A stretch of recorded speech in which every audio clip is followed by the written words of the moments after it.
If you have been cursed to be a Lakers fan, or, like Nick Wright, have been cursed to root for whatever team LeBron plays for, then you have likely had a few bouts of uninhibited rage,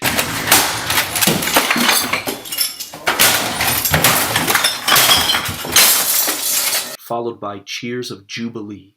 This Lakers team somehow has the ability one night to make you think they could go all the way, and then the next night have you question how anyone on the team is in the NBA.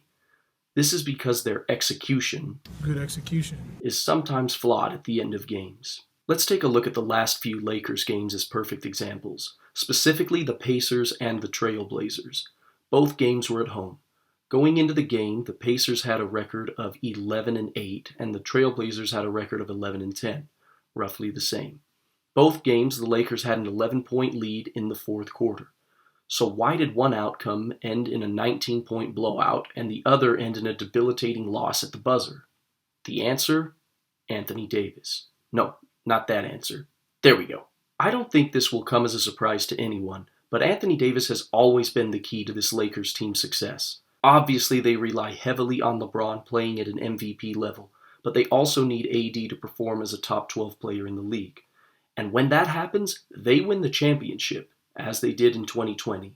And let's not forget, in 2021, the Lakers looked like they were going to breeze past the Suns until AD got hurt when they were up 2-1 and then ended up losing the series in 6. And that Suns team ended up making the finals, so...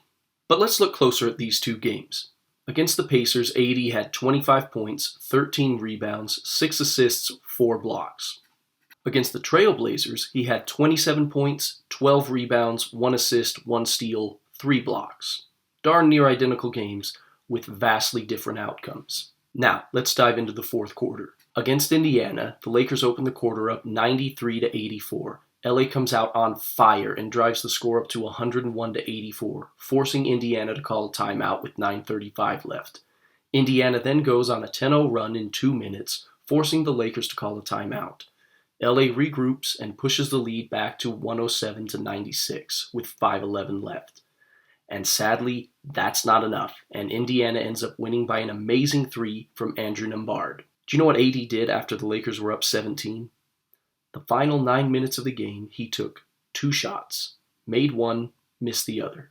He also took 2 free throws, also making 1 and missing the other. That's it. No rebounds, no assists, no blocks, nothing.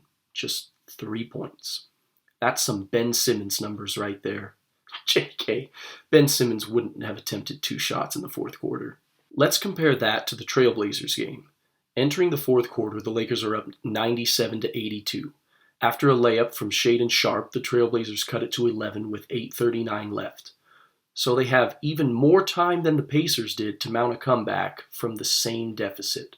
But the major difference here is Anthony Davis goes on to have 11 points, 2 rebounds, and an assist, stomping the life out of Portland before getting subbed out with 1:55 left on the clock. Which ultimately leads me to this. Anthony Davis needs to be the closer. That's my new nickname I'm giving you, AD. You got to step up. And so far this year, he has. He's having more points, rebounds, assists, and steals this year than any other year on the Lakers. In fact, he leads the league in rebounds and is second in blocks only to Miles Turner. AD just had the best 4-game stretch of his career, getting 30-plus points and 16-plus rebounds on 60-plus% shooting, joining the ranks of only Wilt Chamberlain and Kareem Abdul-Jabbar as the only Lakers to ever accomplish such a feat. Which is shocking that this is something even Shaq at the peak of his powers never did. But is this something that can be sustained? How far can you actually go if AD is your closer? If history tells us anything, they can go pretty far. At his peak in New Orleans in the 2017-18 season, he won 65.4% of all close games, which was 4th best in the league. Why can't he do that now? It's not like the talent he was playing with back in New Orleans is better than the talent surrounding him now. If they want to consistently win games, AD needs to be the guy who demands the ball late in the game and pulls the Lakers ahead. I think a great example of this on another team is Devin Booker and Chris Paul on the Suns. Devin Booker is undisputedly the closer, with Chris Paul still running things. Why can't this be AD and LeBron?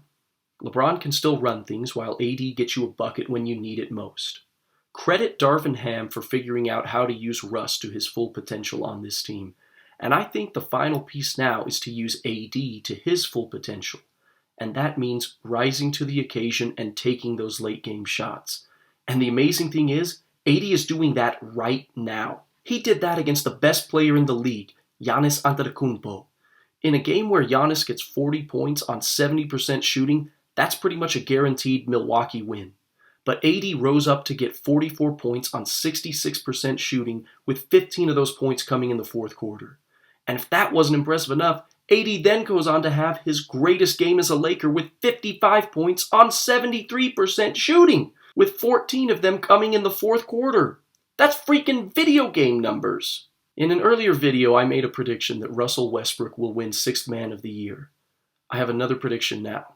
If AD keeps playing like this, he is going to win MVP. And I'm so excited to see where the rest of this season goes. Already this has to be the craziest turnaround for a team. Like, the Lakers started off 2-9, worst in the league, and now they've won 8 of their last 10. We're rooting for you, AD. Prove to the haters that you belong in the top 75 and keep rising. If you enjoyed watching this, please like and subscribe. It's 2 small clicks for you, but it means the world to us.